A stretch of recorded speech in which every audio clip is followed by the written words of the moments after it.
Hello my dear friends! Welcome back sa ating YouTube channel, Dance TV. I really miss you all my dear friends. No? Na-miss nyo ba ako my dear friends? Sa tinatagal-tagal na po ng panahon, hindi po ako nakapag-upload kasi napaka-busy po natin my dear friends. No? Pero I'm so happy. Now this time, go na tayo sa ating YouTube channel. I will upload videos na po, my dear friends, para po sa inyong lahat. Kasi marami pong nagtatanong, kailan po ba yung next video ko po? Okay, ito na po yun, my dear friends.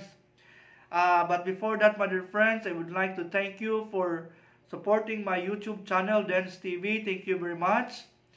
And I would like also to thank YouTube for this opportunity to share to our fellow Filipinos, or even to all people throughout the world. Thank you very much, YouTube.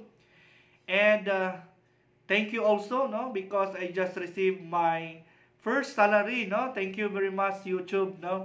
Kahit hindi po ako nag-upload, pero ang bait ng YouTube po. Thank you very much for the opportunity. Ngayon po, my dear friends, ang topic natin ngayon ay e-certificate.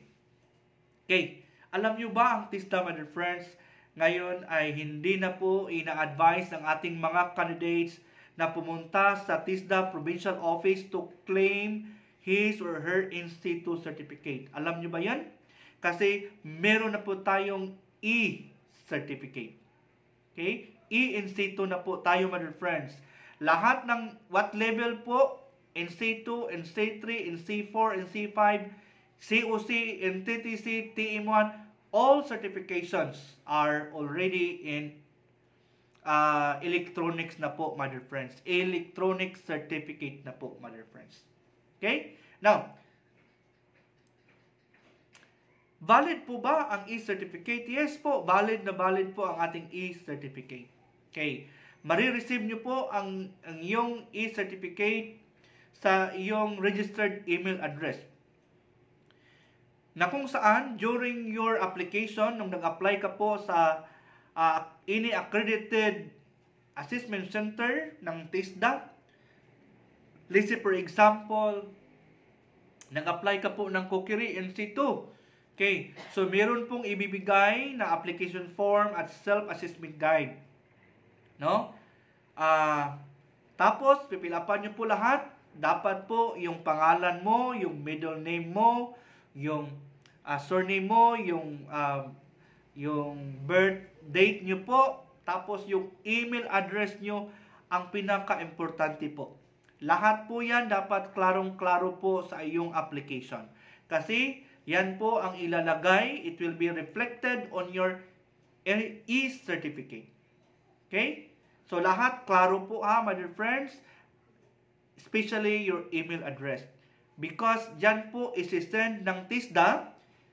Take note, ng TISDA, hindi po ang accredited assessment center. Only the TISDA agency can issue or can send electronic certifications. Wala na pong iba, my dear friends. Take note po, bawal po ang mga nag-i-issue ng mga electronic certificates na hindi po taga-TISDA. Bawal po yan, my dear friends. Hindi po yan valid. Okay? Tandaan nyo, hindi po yan valid. Okay? Bawal po yan. Again, only TISDA ang mag-i-issue or mag-send ng e-certificate to your email address. Okay? Klaro po? Valid po kasi meron na po yung QR code or QR number na nakalagay sa lower part ng yung e-certificate. Okay? Now, gusto nyo bang i-verify yan sa TISDA? Pwede din po, my dear friends. You can go to TISDA for verification. Okay? Tapos, you ask any of the TISDA personnel for verification of your e-certificate. Okay? And then once makita na po sa system nila, so, tatakan po yan ng verify. Pero kagaya po ng sinabi ko, pwedeng hindi ka na pumunta sa TISDA kasi valid na po yung e-certificate ninyo po. Okay?